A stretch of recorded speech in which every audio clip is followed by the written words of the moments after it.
Queremos agradecer a todos los que han colaborado con el refugio en esta campaña de recogida de fondos para el Banco de Alimentos. 25 voluntarios han estado ahí y agradecemos de verdad, de todo corazón, a todos y cada uno de ellos, porque esto nos ayuda a seguir adelante ayudando a las personas que lo necesitan. Las personas que cuando vayáis a pedir cita para poder acudir al culto, recuerden que tienen que dar los nombres de todos los que van a asistir. No pongan solamente un mensaje de WhatsApp diciendo soy Nicolás, vamos dos, sino que tengo que poner Nicolás y Montaña asistimos o queremos asistir, ¿no? Entonces, en este sentido, porque la ley nos obliga a tener una lista de las personas que están en el culto, porque en caso de que Dios no lo quiera, ¿no? Si hay algún contagio, tiene que estar la lista de las personas que hemos estado, ¿no? Para poder hacer un seguimiento a todos. Es simplemente una formalidad, pero que hay que hacer, y entonces a veces no sabemos, ¿no? Si por ejemplo Gabriel dice Gabriel 3, y no sabemos si es Gabriel, Daisy y Jonathan o es Gabriel, Jonathan y Marta, por poner un ejemplo, ¿no? Entonces pongan los nombres de las personas que van a asistir y por favor no lo dejen para el final, porque si lo sabemos ya el jueves, ya se pueden preparar las sillas dependiendo de las personas que van a venir, ¿verdad? Solamente era anunciarles esto, recordarles estas cosas. Ahora, mis hermanos, me gustaría invitarles a que abran la Biblia por el libro de Filipenses, la carta del apóstol Pablo a los Filipenses, capítulo 2, porque vamos a leer los 4 primeros versículos que tenemos ahí, del 1 al 4. Filipenses capítulo 2, del 1 al 4. Cuando lo tengan, nos ponemos de pie para leer la palabra del Señor. Filipenses capítulo 2, versículos del 1 al 4. Dice la palabra del Señor: por tanto, si hay alguna consolación en Cristo, si algún consuelo de amor, si alguna comunión del Espíritu, si algún afecto entrañable, si alguna misericordia, completad mi gozo sintiendo lo mismo, teniendo el mismo amor, unánimes, sintiendo una misma cosa. Nada hagáis por contienda o por vanagloria, antes bien con humildad, estimando cada uno a los demás como superiores a él mismo, no mirando cada uno por lo suyo propio, sino cada cual también por lo de los otros. Hasta ahí la palabra del Señor. Padre, necesitamos que tú nos hables a través de tu palabra. Tú sabes cuáles son nuestras necesidades, la de cada uno de nosotros que estamos aquí y la de cada una de las personas que van a ver este sermón por vídeo. Señor, háblanos a cada uno en particular. Tú tienes esa capacidad, tienes ese poder para hacerlo. Te lo rogamos en el nombre de Jesús. Amén. Pueden sentarse, mis hermanos. Ya terminamos el capítulo 1 de Filipenses y en el que Pablo nos daba algunas enseñanzas sobre la vida cristiana basándose en su propio testimonio, en su propio ejemplo. Ahora, si tuviésemos que resumir el capítulo 1 de Filipenses, lo podríamos resumir en el versículo 21, donde el apóstol Pablo dice: porque para mí el vivir es Cristo y el morir es ganancia, ¿verdad? Con esas palabras el apóstol mostraba que el fundamento de la vida cristiana es vivir una fe firme, capaz de ayudarnos a soportar cualquier dificultad que nos podamos encontrar en el camino, capaz incluso de guiarnos mucho más allá de la muerte. Esa es la fe que Pablo quiere que nosotros tengamos. Hay quienes dicen que tienen fe, pero no quieren ni oír hablar de las dificultades, porque cuando son probados la fe como que se les pierde, se les escabulle. Pero las dificultades existen y tenemos que ser conscientes de ellos, y por eso tenemos que estar preparados para que cuando las dificultades aparezcan permanezcamos firmes, sabiendo que aún en la dificultad no estamos solos. Contamos con la ayuda del Señor, que nos va a fortalecer, que nos va a ayudar, que nos va a dar la fuerza necesaria para resistir cualquier prueba. Manteniendo la fe y manteniéndonos firmes, aferrados fuertemente a las Escrituras, podemos superar cualquier dificultad. Como cristianos, no podemos vivir solamente de leche espiritual. Conforme vamos creciendo en el conocimiento de Dios, esto parece como que se va y se viene, ¿no? ¿No está el otro por ahí? Bueno, como digo, no podemos vivir como cristianos solo alimento de leche espiritual. Necesitamos también ir probando el alimento sólido.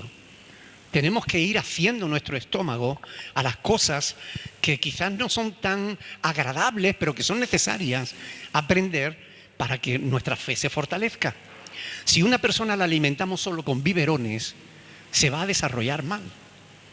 Y hay creyentes que solo quieren sermones donde se les diga: tú eres fantástico, tú eres un campeón, tú eres lo mejor, tú vales mucho para Dios. Todo este tipo de cosas que sí agradan al corazón, pero que no hacen mucho bien, porque nos dejan siendo niños. A veces necesitamos sermones en los que se nos enseñe que vamos a tener que enfrentar dificultades y se nos prepare para poder superarlas. Y bueno, esto es lo que vemos en la Escritura, en las cartas del apóstol Pablo. No solo los animaba, los alentaba, sino que también los preparaba para las dificultades. Dios nos ha hablado mucho de nuestra relación con Él, de cómo debe ser nuestra relación con Dios, de las relaciones con los demás. Pasa por favor y me da ese otro micrófono, porque este está fallando. Bueno, algunos pensarán, ya hemos oído antes de eso, ¿no? ¿Es verdad?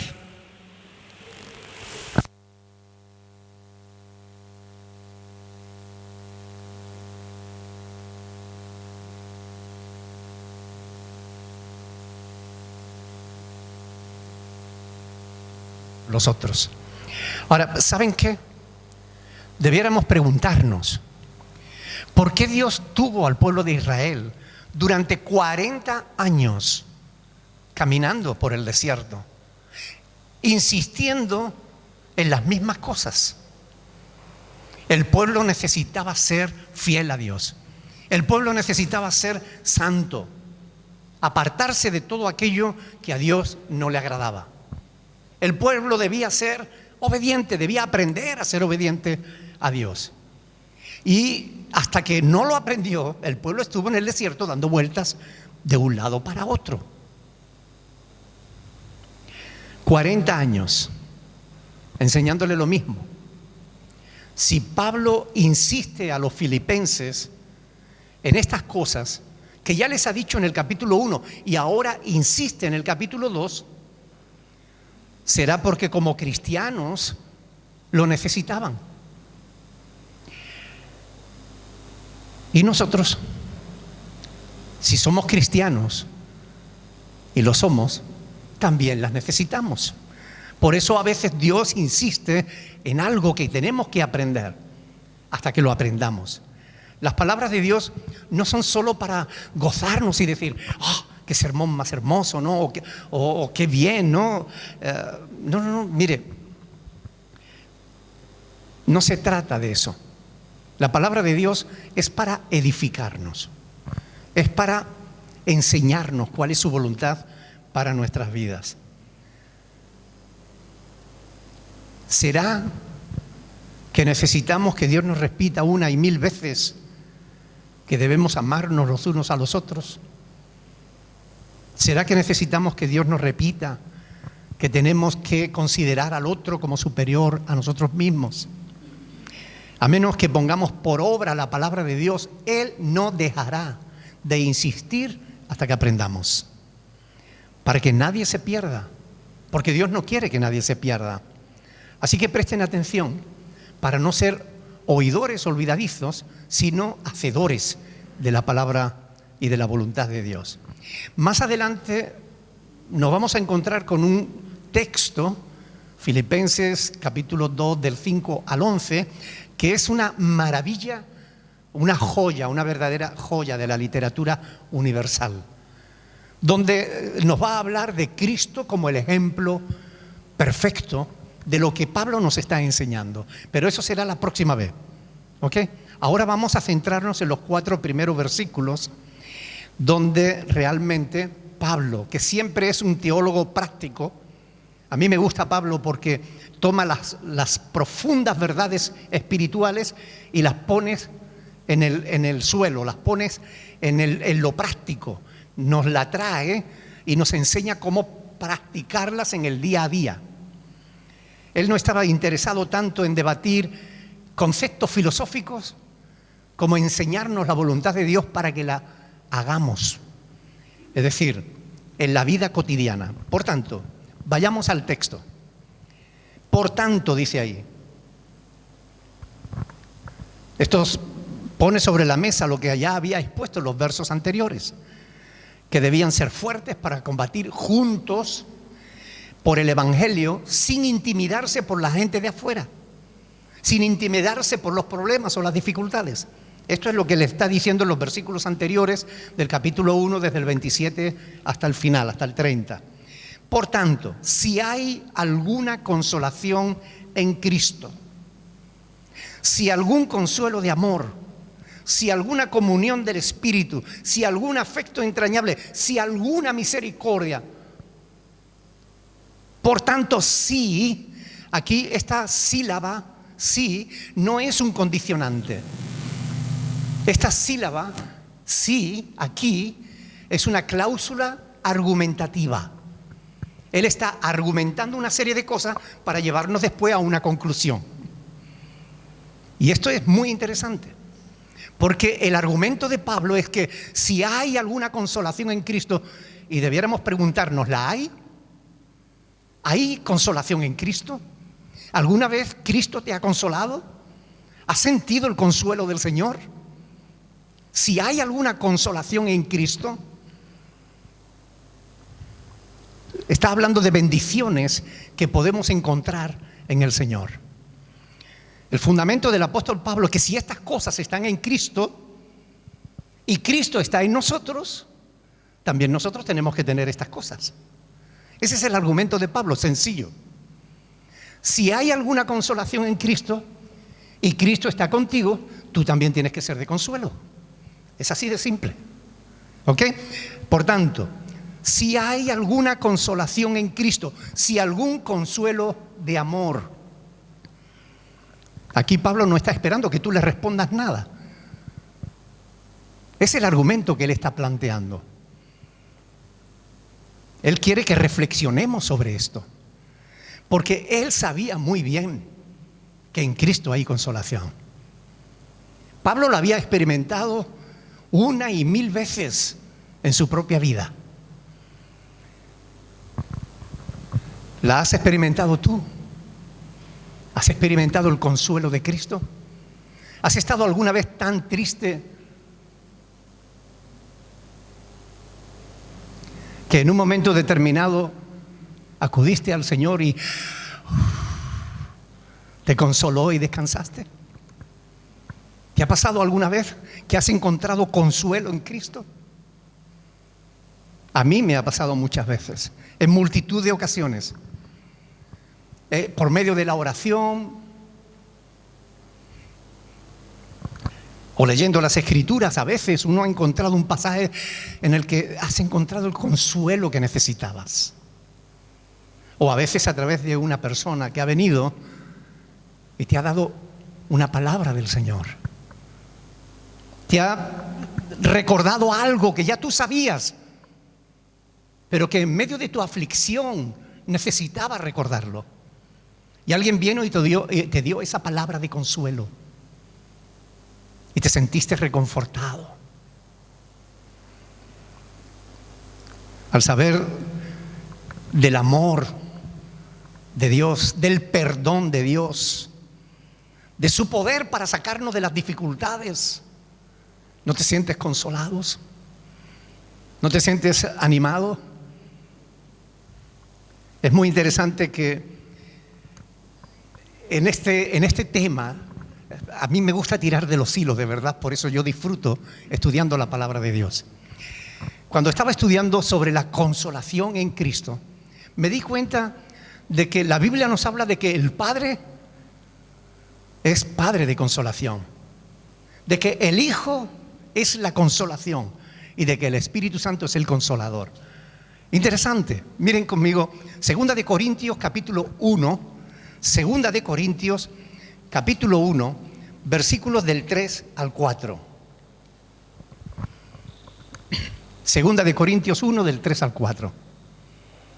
Dice ahí: bendito sea el Dios y Padre de nuestro Señor Jesucristo, Padre de misericordias y de ¿qué? Y Dios de toda consolación. Dios el Padre es Dios de toda consolación, el cual nos consuela en todas nuestras tribulaciones con un propósito, fíjense, para que podamos también nosotros consolar a los que están en cualquier tribulación, por medio de la consolación con que nosotros somos consolados por Dios. Lo que el apóstol Pablo nos está diciendo con este pasaje es que si encuentras a un hermano que está triste, tú debes consolarlos. Debe ser el medio, el instrumento, el canal a través del cual, así como Dios te consoló a ti, tú consueles al hermano. Tenemos que consolarnos los unos a los otros, porque Dios, en el que creemos, al que seguimos y servimos, es Dios de toda consolación. Este es el argumento de Pablo. Y es imposible darle más fuerza a estas palabras de las que ya tienen de por sí. Ahora, veamos otro texto, además de este, donde se relaciona a Cristo con la consolación. Fíjense, Lucas capítulo 2, versículo 25. Lucas 2, 25. Dice ahí que había en Jerusalén un hombre llamado Simeón, y este hombre justo y piadoso esperaba ¿el qué? La consolación de Israel, y el Espíritu Santo estaba sobre él. Y le había sido revelado por el Espíritu Santo que no vería muerte antes que viese al ungido del Señor.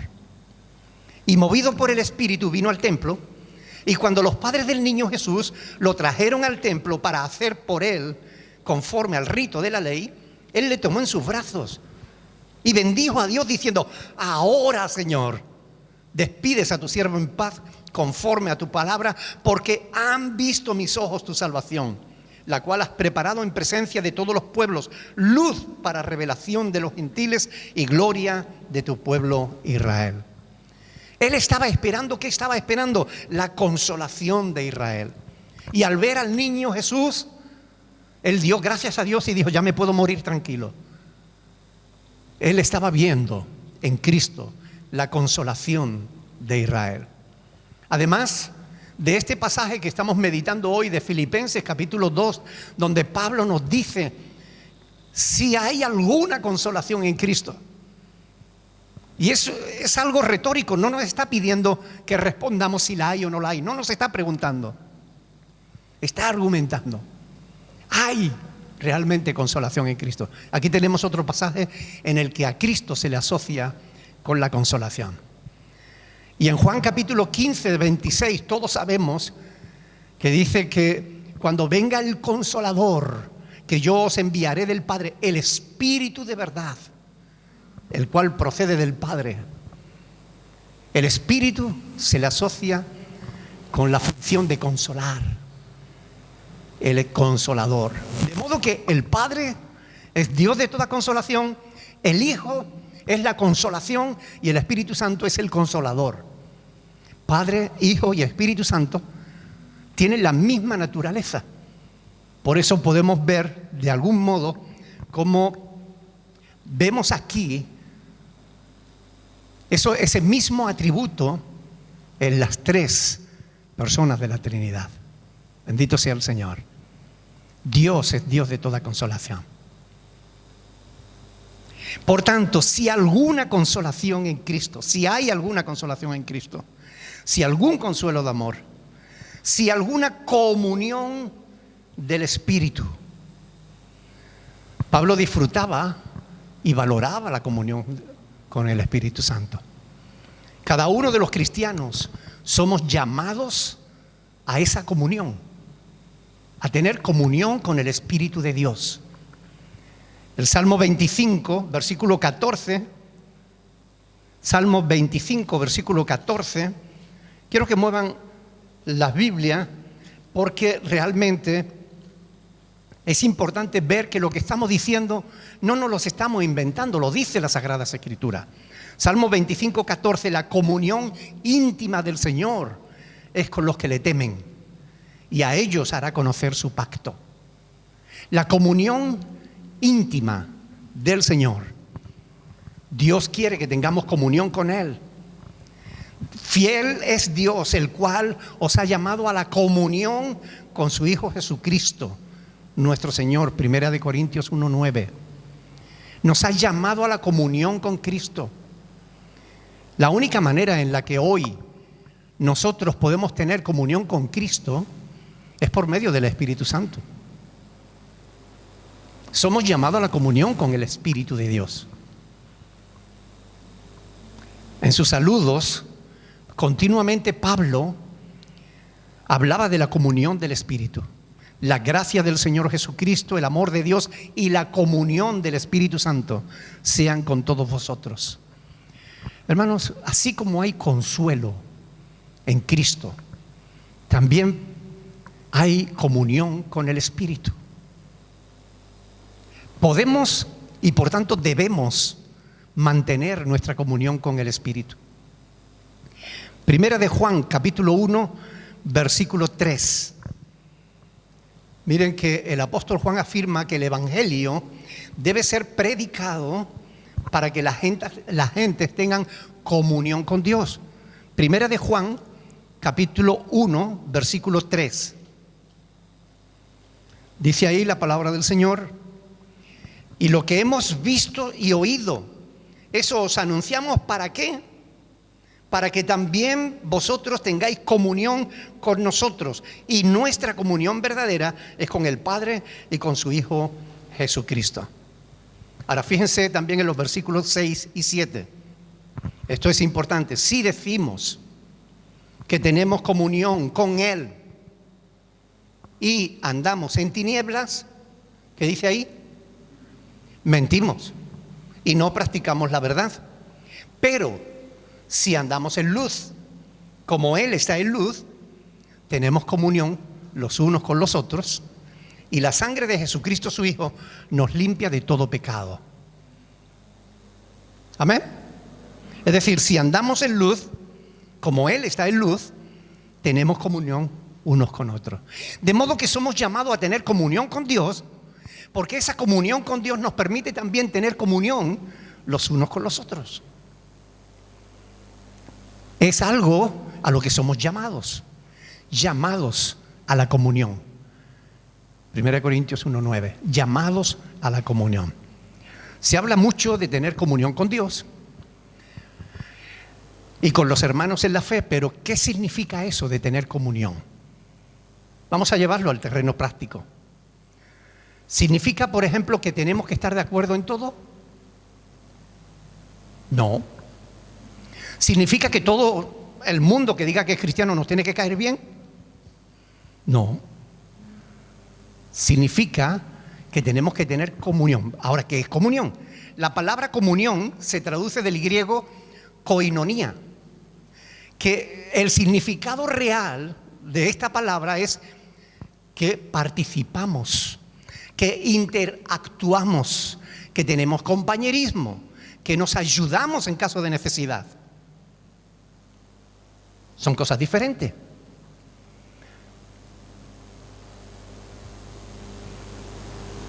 ¿Entendamos la cuestión o no? No es que todo el mundo nos caiga bien. Puede que yo me sienta más a gusto con una persona que con otra.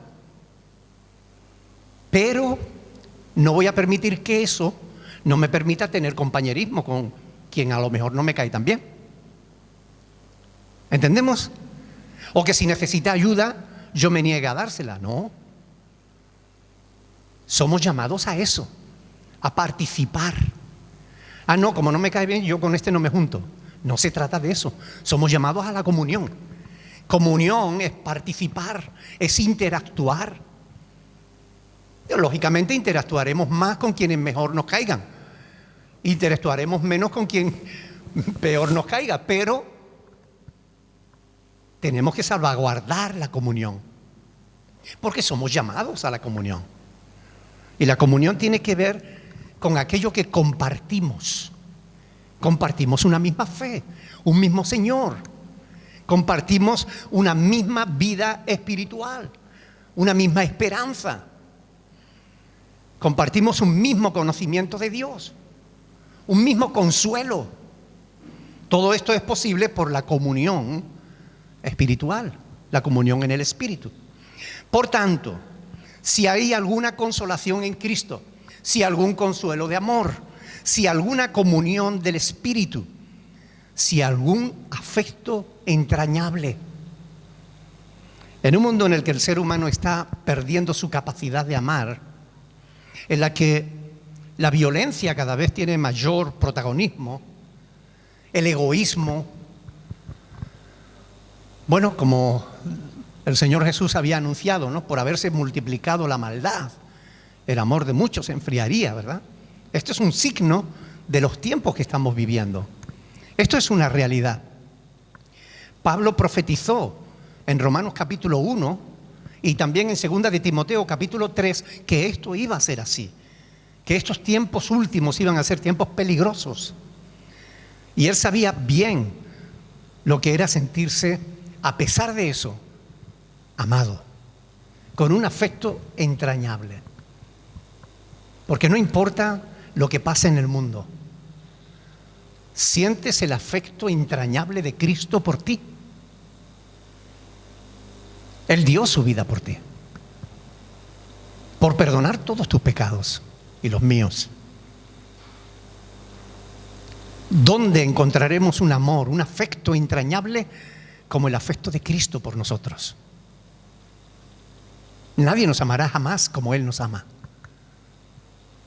Pero todos los cristianos debemos saber esto. Pablo no solamente experimentó el afecto entrañable de Dios hacia su vida, sino que él también supo compartir ese afecto que recibía de Cristo con aquellos que estaban a su alrededor. Porque todo lo que recibimos es para compartirlo, no es para quedárnoslo egoístamente. Si somos consolados es para que consolemos. Si somos llamados a la comunión es para que tengamos también comunión. Si somos amados con ese afecto entrañable es para que también lo compartamos. Primera de Tesalonicenses, capítulo 2, versículo 8. Fíjense las palabras de Pablo en esta epístola. Primera de Tesalonicenses, capítulo 2, versículo 8. Miren cómo Pablo no se quedaba solamente con el afecto entrañable para él solo. Miren bien. Tan grande, dice, versículo 8, capítulo 2 de Primera de Tesalonicenses. Tan grande es nuestro afecto por vosotros que hubiéramos querido entregaros no solo el Evangelio de Dios, sino también nuestras propias vidas, porque habéis llegado a sernos muy queridos.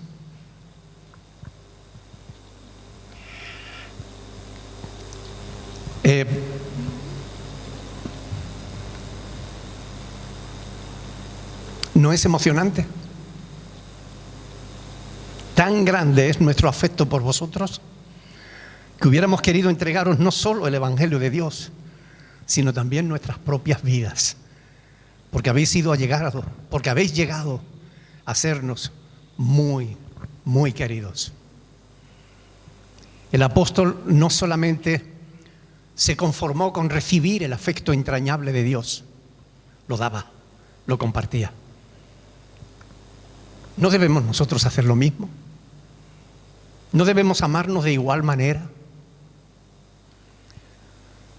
El apóstol Pedro también habló de esto cuando dice que debemos añadir a nuestra fe virtud, a la virtud conocimiento, al conocimiento dominio propio, al dominio propio la paciencia, a la paciencia piedad y a la piedad afecto fraternal.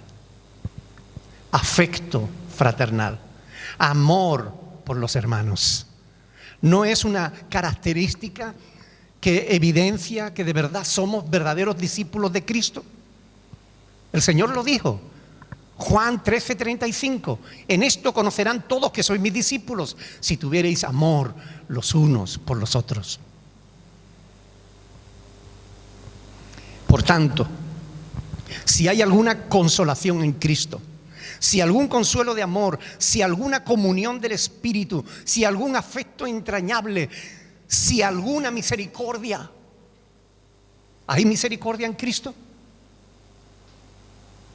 ¿Hace Cristo bien a los que no lo merecemos?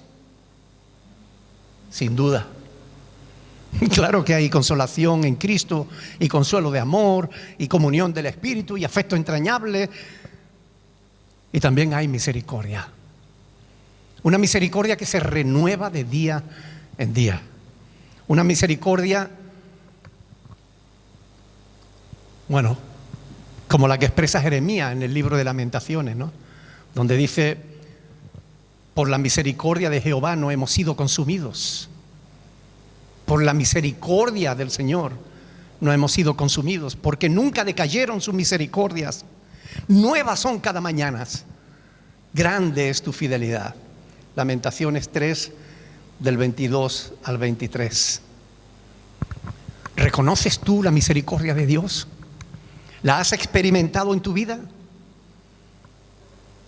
Si es así, ¿no debemos compartirla también? Recuerden, todo lo que recibimos es para darlo. El salmista nos exhorta a anunciar cada mañana sus misericordias, su fidelidad cada noche. Versículo 2 de Filipenses capítulo 2. Por tanto, si hay alguna consolación en Cristo, si algún consuelo de amor, si alguna comunión del Espíritu, si algún afecto entrañable, si alguna misericordia, ahora viene. Este es el argumento, ahora viene la conclusión a donde nos quiere llevar el apóstol Pablo. Si hay estas cosas en Cristo, si Cristo está en vosotros, vosotros también tenéis que tener estas cosas. Por tanto, dice, completad mi gozo, sintiendo lo mismo, teniendo el mismo amor, unánimes, sintiendo una misma cosa. Aquí hay una petición personal del apóstol. Quería que supieran que él sería feliz sabiendo que los hermanos en la fe andaban como es digno del Evangelio de nuestro Señor Jesucristo. Completad mi gozo sintiendo lo mismo. Es decir, háganme felices, por favor, viviendo en unidad, en amor. Pónganse de acuerdo. No hagan nada por orgullo o soberbia, sino antes bien con humildad. Esta es la exhortación de Pablo para los filipenses y yo diría que también para todos nosotros, para todos aquellos que afirmamos ser de la fe de Jesús. Y aquí se trata de la unidad de los cristianos, una unidad profunda, una unidad espiritual, interna, que nace en la comunión de todos los creyentes tenemos con Cristo. Si estás unido a la vid, estás al mismo tiempo unido a todos los pámpanos. porque Cristo es el nexo que nos une, que nos congrega a todos, que nos relaciona los unos con los otros. El argumento de Pablo es simple. Si todas estas cosas están en Cristo y Cristo está en tu vida, tenemos que estar unidos. La frase de Pablo contiene un término que es phroneo, que se traduce sintiendo. Pero fíjese que estudiando en el original griego, significa ejercitar la mente. No significa solamente una emoción, sino que tiene que ver con algo que nosotros tenemos que hacer. Ejercitar la mente, estar dispuesto mentalmente a interesarse los unos por los otros. Es muy interesante esto, porque lo que Pablo nos está diciendo en verdad es que no es tanto que lo sientas o que esperes sentirlo. No, es que yo no siento reunirme con John. Es que no depende de lo que tú sientas. Significa que tú tienes que estar dispuesto mentalmente a tener comunión con John. Significa que debemos estar preparados. Como dice ahí, ejercitar la mente. ¿Por qué es necesario ejercitar la mente? Porque vamos a suponer que yo digo, que a mí me parece que John tiene algo conmigo, porque ha pasado por mi lado y no me ha saludado. Igual no me vio. Pero si yo pienso y le doy vuelta a mi cabeza, ¿y qué le habré hecho yo a John para que a John no me salude? Entonces me sentiré mal. No querré comunión con el hermano. Es ahí donde yo tengo que ejercitar mi mente. ¿De qué manera? Llevando mi pensamiento cautivo a la obediencia a Cristo. No, esa no es la voluntad de Dios. No importa. Igual el hermano no me ha visto. O aún si me ha visto y él no me ha querido saludar, yo lo voy a saludar.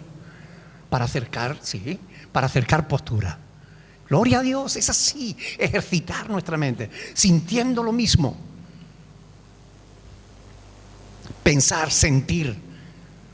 En un mismo sentir. Solícitos en poner la mirada en las cosas de Dios. Si analizamos todos esos significados que tiene esta palabra, comprobamos que era algo en lo que Pablo quería que los filipenses se ejercitaran, en ser unos. Porque no se trata de algo natural, del corazón pecaminoso. Se trata de algo que es contra la naturaleza, tenemos que esforzarnos. Se refiere al amor puro, al amor ágape, ese amor incondicional, que no ama porque le aman, y ama solo a quienes le aman, sino que ama a todos, por el hecho de que Dios le ha amado a él, y él ama, porque tiene a Dios en su vida, y Dios es amor, y nos da amor para amarnos los unos a los otros. Ahora, ¿por qué es importante este tema? ¿Por qué es importante el tema de la unidad? Bueno, porque Jesús fue claro al decirnos que si un reino está dividido contra sí mismo, tal reino no puede prevalecer. Y la iglesia es el reino de Dios y tenemos que prevalecer. De modo que la cuestión que el apóstol plantea aquí no es solo que debamos unirnos en la defensa de la fe contra los de afuera, sino que debemos reconocer que como miembros de un mismo cuerpo debemos también unirnos en amor los unos con los otros. Nada hagáis por contienda o por vanagloria, antes bien con humildad, estimando cada uno a los demás como superiores a él mismo. Es decir, no se peleen por orgullo, sean humildes. Esto es fundamental si queremos mantener y disfrutar la unidad con los hermanos. No hay división en el pueblo de Dios en la que no esté involucrado el orgullo, la soberbia, la vanagloria, porque son antivirtudes que producen contiendas.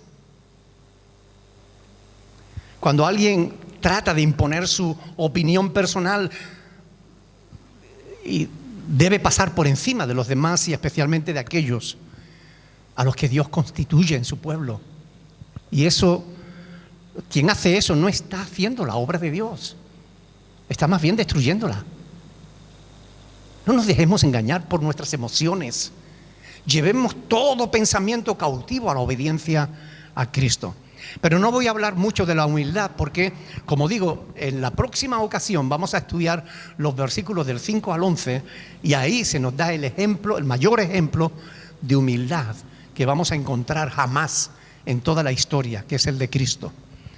Pero sí enfatizaré la necesidad de estimar a los demás como superiores a uno mismo, porque esto va contra todo lo que la psicología nos enseña.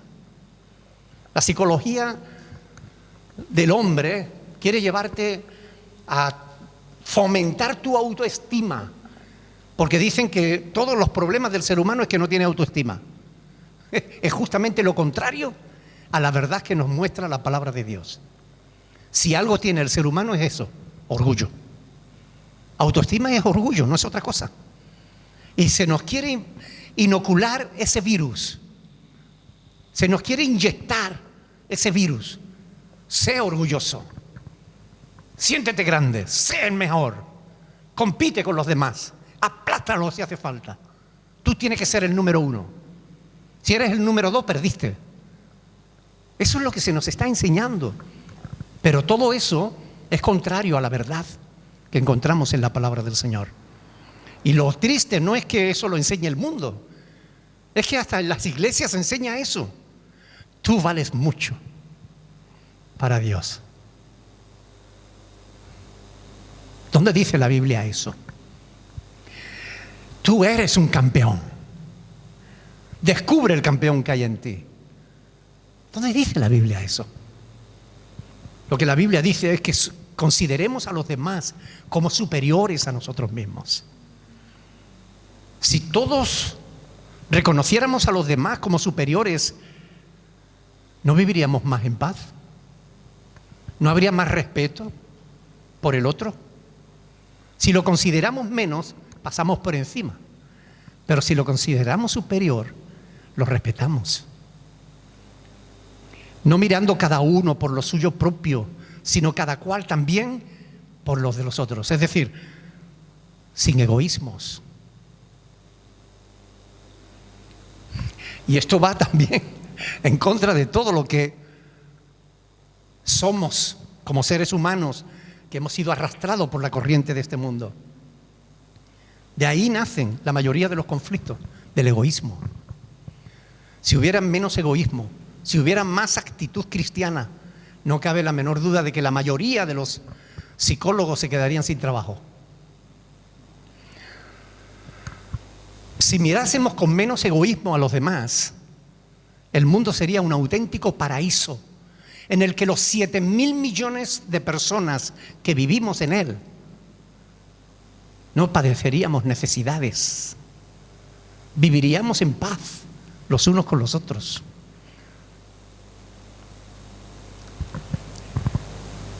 En estos 4 versículos, hermanos, tenemos todo un mensaje del apóstol Pablo para nuestras vidas.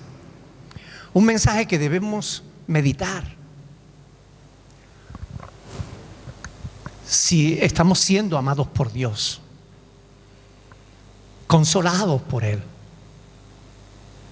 si hemos recibido la comunión con el Espíritu, si hemos experimentado el afecto entrañable de Dios, su misericordia, ¿no debe esto ayudarnos a ser mejores? ¿No son buenos motivos para llevarnos al amor, a las buenas obras? No para salvarnos, porque ya somos salvos por la fe en Cristo, sino porque estas son las obras que Dios ha preparado para que nosotros anduviésemos en ellas. Tenemos buenos motivos, hermanos. No hay motivos para que recelemos el uno del otro. No hay motivos. Es el enemigo el que trata de ensuciar el ambiente. Es el diablo el que pretende dividir a los hijos de Dios. Porque si lo consigue, habrá ganado la batalla. Pero nosotros somos llamados no a hacer la obra del diablo, sino la obra de Dios. Y la obra de Dios es esta, la que vemos en las Sagradas Escrituras. Tenemos que orar al Señor con todo nuestro corazón. Señor, ayúdame a entender estas cosas para que yo no me deje arrastrar por la corriente de este mundo, para que no acabe haciendo el mal que no quiero, sino que haga el bien que quiero. Oremos al Señor, hermanos. Unamos nuestros corazones en Dios. ¿Estás en Cristo? Si estás en Cristo y Cristo está en tu corazón, tenemos que mostrarlo en nuestro estilo de vida. Pongámonos de pie y pidámosle a Dios que nos ayude, que realmente intercedamos los unos por los otros, para que Dios haga su obra en medio de nosotros. Pero oremos de todo corazón. Oremos pidiendo a Dios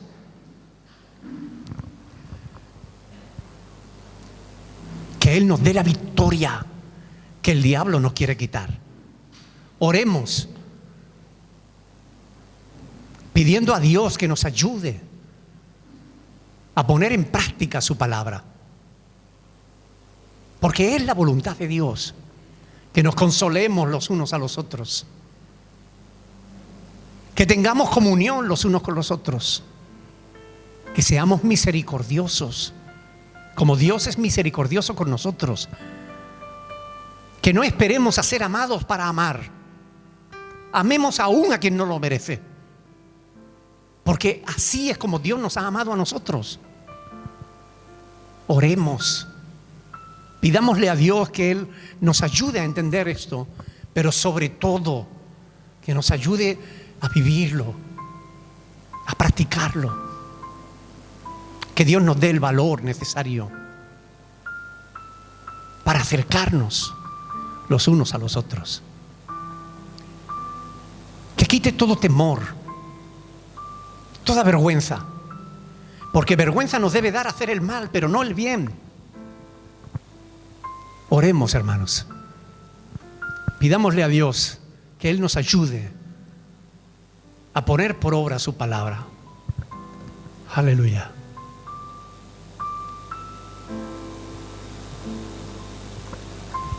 Alguien que quiera orar.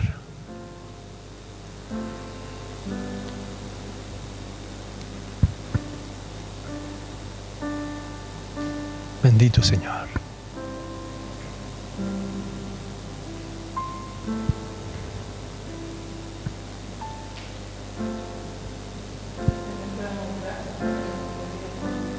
Padre del cielo,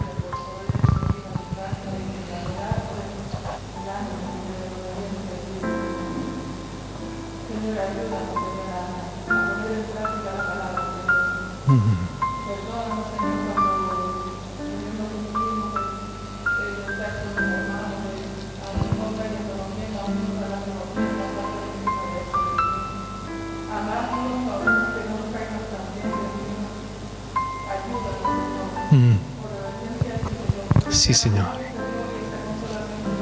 Aleluya.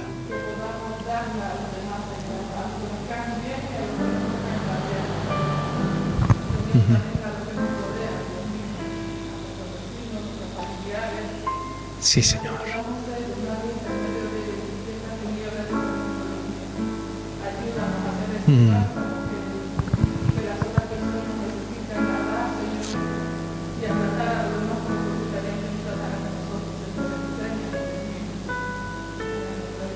Amén, Padre.